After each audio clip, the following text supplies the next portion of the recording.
at Wildfire Restaurant, steaks, chops, and seafood in Tysons, Corner, Virginia. They actually have a pretty nice gluten-free menu. It's a whole menu back and front.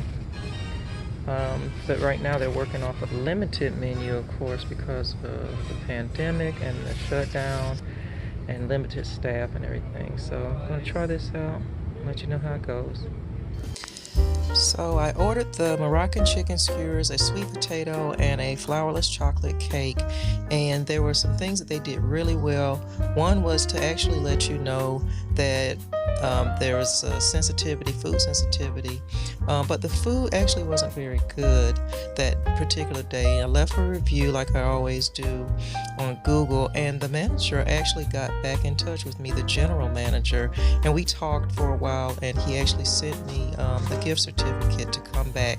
So I will definitely be trying Wildfire again soon.